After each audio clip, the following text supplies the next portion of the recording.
Baik. Assalamualaikum warahmatullahi wabarakatuh. Halo semuanya. Perkenalkan, nama saya Devi Mainti Magdalena. Saya berasal dari Universitas Negeri Jakarta, Fakultas Ilmu Sosial, Prodi Pendidikan Ilmu Pengetahuan Sosial dengan NIM 1407621043. Jadi dalam video ini saya akan menjelaskan sedikit informasi mengenai peta penggunaan lahan kawasan. Dan sebelumnya juga tujuan dari pembuatan video ini ialah untuk memenuhi tugas salah satu mata kuliah, yaitu mata kuliah ilmu perpetaan, dan ini juga guna sebagai indikator keberhasilan pada mata kuliah tersebut. Jadi sebelum mengarah kepada materi lebih dalam, sebelumnya kita harus mengetahui terlebih dahulu mengenai apa itu peta. Jadi, apa itu peta? Peta merupakan gambaran sebagian permukaan bumi dalam bidang datar dan memiliki skala tertentu. Jadi, peta itu sendiri menggambarkan sebagian permukaan bumi saja dan tidak seluruh permukaan bumi. Nah, untuk peta ini sendiri memiliki beberapa kegunaan dan manfaat yang dapat dijumpai. Antara lain, yang pertama, untuk memberikan informasi kepada pembaca mengenai letak relatif maupun absolut suatu daerah terhadap daerah lainnya di permukaan bumi. Lalu yang kedua itu ada untuk menunjukkan kondisi fisik dan non-fisik suatu daerah, misalnya kepadatan penduduk, jumlah penduduk, atau jumlah persebaran bahan tambang, dan lain-lain. Yang ketiga, untuk memperhatikan ukuran dengan peta sehingga dapat diukur luas wilayah dan jarak di permukaan bumi. Jadi di sini lebih ke perbandingan antara luas di peta dengan luas di permukaan yang sebenarnya atau di permukaan bumi. Lalu yang keempat, peta itu sendiri menyajikan data tentang potensi suatu daerah.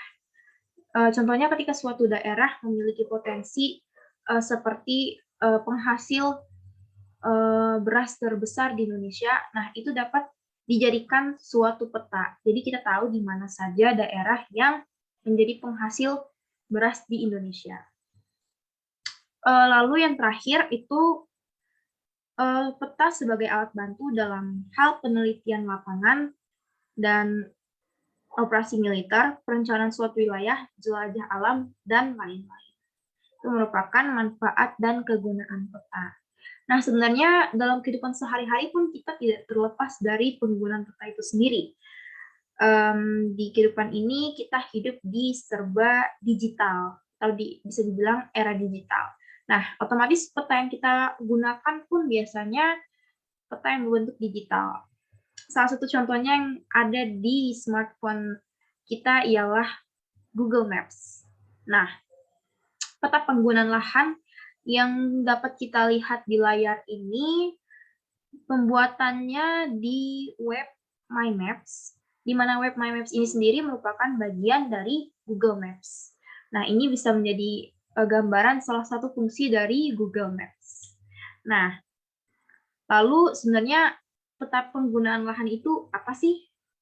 Nah, peta penggunaan lahan merupakan peta yang menggambarkan suatu lokasi yang kita cari, beserta lokasi-lokasi sekitarnya yang termasuk ke dalam unsur peta. Nah, bisa dilihat di layar ini merupakan salah satu contoh peta penggunaan lahan, dan di sini saya telah membuat peta penggunaan lahan kawasan Taman Safari. Nah, maksud unsur yang sebelumnya saya mention adalah di sini, terletak di sini. Jadi unsur itu sendiri dibedakan dengan beberapa warna yang berbeda. Unsur itu sendiri menggambarkan bentuk objek di kehidupan nyata. Misalnya unsur berwarna abu-abu ini sebenarnya menggambarkan bentuk objek jalanan. Unsur yang berwarna kuning ini menggambarkan area pemukiman penduduk. Unsur yang berwarna biru ini menggambarkan objek bangunan gedung pencakar langit. Yang berwarna hijau tua ini menggambarkan area lapangan terbuka, yang warna ungu ini menggambarkan area instansi dan tempat umum. Yang warna hijau tua ini menggambarkan tutupan vegetasi. Yang berwarna biru tua ini menggambarkan perairan. Namun perairan yang saya maksud di sini ialah sebuah kali. Nah, sebenarnya pembuatan peta penggunaan lahan ini tidak begitu sulit, namun relatif membutuhkan waktu yang cukup lama. Dan ini juga beragam, sesuai dengan seberapa banyak unsur yang akan didigitasi dalam pembuatan peta. Untuk lebih mengenalnya, jadi di sini saya akan menjelaskan bagaimana cara membuat peta penggunaan lahan ini. Yang pertama, kita harus membuka web My Maps. Ketika sudah membuka web My Maps, selanjutnya kita menentukan lokasi apa yang akan kita petakan. Kalau di sini saya mengambil contoh lokasi Taman Safari. Nah, ketika sudah mencari dan menemukan lokasi Taman Safari itu, selanjutnya kita membuat titik koordinat. Titik koordinat di sini terdiri dari sebanyak 4 titik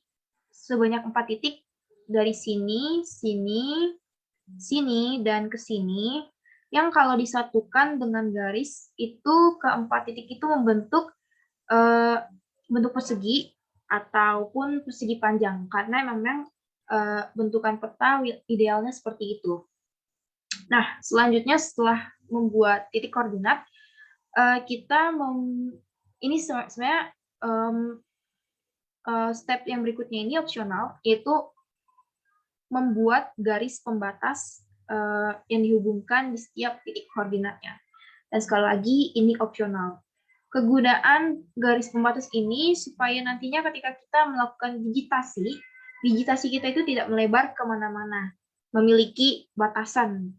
Dan juga tentunya nanti ini akan berguna ketika pada proses cropping.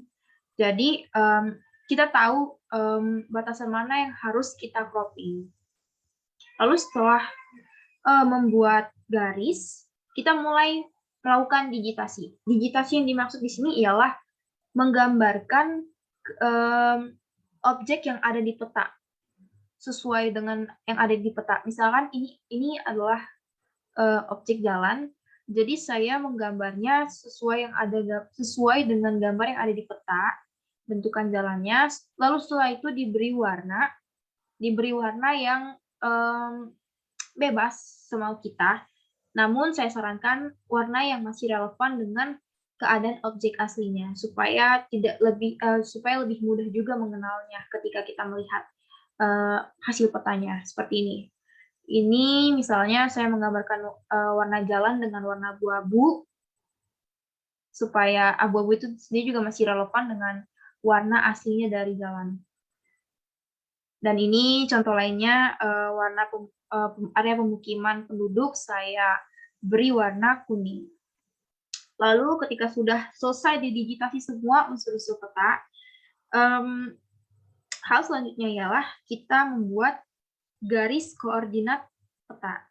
Garis koordinat ini fungsinya supaya kita dapat menemukan titik koordinat atau angka koordinat untuk peta nanti, yang dimana angka koordinat dan garis koordinat ini sendiri juga merupakan hal vital dalam pembuatan suatu peta. Ketika semuanya sudah selesai, mulai digitasi, pembuatan titik koordinat, garis koordinat, hal selanjutnya yang kita lakukan ialah cropping. Cropping bagian peta mana yang akan dipindahkan ke dalam Microsoft Word. Jadi inilah fungsi seperti yang sudah dijelaskan sebelumnya, inilah fungsi dari pembuatan garis pembatas supaya memudahkan kita juga dalam proses pengcroppingan. Setelah di-cropping, kita pindahkan ke Microsoft Word. Tapi sebelumnya pastikan dulu sebelum memindahkan peta ini, Microsoft Word-nya itu sudah kita buat garis tepi seperti ini, supaya nanti untuk proses selanjutnya itu lebih mudah. kita tidak perlu lagi mengatur garis tepi dan peta secara bersamaan. Tapi kalau misalkan kita sudah membuat garis tepinya dahulu, otomatis proses selanjutnya yang kita lakukan ialah tinggal mengatur letak posisi peta ini supaya sinkron dengan garis tepi yang sudah dibuat seperti itu. Lalu setelah membuat garis tepi, jangan lupa memasukkan angka koordinat yang sudah ditentukan tadi melalui garis koordinat. Oke, nah setelah selesai dalam proses peletakan peta, hal selanjutnya ialah menambahkan hal-hal apa saja yang memang wajib ada di dalam peta. Seperti contohnya ini ada judul peta, lalu ada skala, ada arah mata angin, ada legenda dengan simbol warna-warni, lalu ada identitas pembuat peta, seperti itu. Sebenarnya ada satu hal lagi yang biasanya ada di peta, yaitu insert. Namun, dalam peta penggunaan lahan ini, insert tidak terlalu dibutuhkan, karena peta penggunaan lahan ini cakupannya tidak begitu luas gitu. Jadi memang insert tidak terlalu dibutuhkan di peta penggunaan lahan. Lalu kalau dilihat dari peta penggunaan lahan ini, kita bisa melihat bahwa unsur yang paling dominan kita temui ialah area pemukiman, di mana memang Jakarta ini salah satu kota padat penduduk, karena kota ini merupakan pusat kegiatan ekonomi, kegiatan sosial, dan lain sebagainya. Lalu kalau dilihat di sini, unsur yang paling minim ialah tutupan vegetasi. Jadi memang di kota Jakarta itu cukup sulit untuk menemukan area vegetasi yang terhitung luas.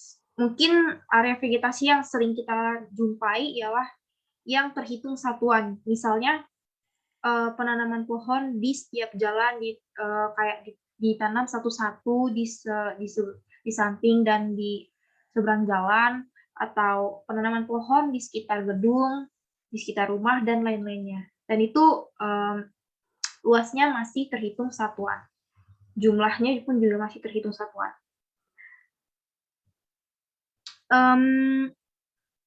Mungkin itu saja yang dapat saya sampaikan sedikit mengenai penjelasan tentang peta penggunaan lahan. Dan perlu diketahui juga bahwa peta merupakan salah satu media pembelajaran IPS di sekolah, khususnya di mata pelajaran geografi dan mata kuliah geografi. Nah, tujuan dari pembelajarannya itu sendiri, yang pertama sebagai salah satu materi wajib dalam mata pelajaran IPS untuk mencapai indikator keberhasilan pembelajaran. Lalu yang kedua itu supaya peserta didik paham dan mampu mengaplikasikan peta di kehidupan sehari-hari. Jadi memang keduanya saling berhubungan. Ketika peserta didik mendapatkan ilmu dan informasi mengenai peta dari sekolah, dari proses pembelajaran, maka output yang dihasilkan ialah peserta didik akan mampu mengimplementasikan penggunaan peta itu di dalam kehidupan sehari-hari yang dapat membantunya jika mengalami kesulitan. Nah, mungkin itu saja informasi dan penjelasan mengenai peta penggunaan lahan. Bila ada kekurangan maupun kesalahan yang sengaja maupun tidak sengaja saya lakukan, mohon dimaafkan. Semoga informasi yang disampaikan bisa menambah pengetahuan dan wawasan, serta dapat menjadi pembelajaran buat kita semua untuk kedepannya kita bisa menggunakan dan memanfaatkan peta dalam kehidupan kita sehari-hari. Mungkin itu saja.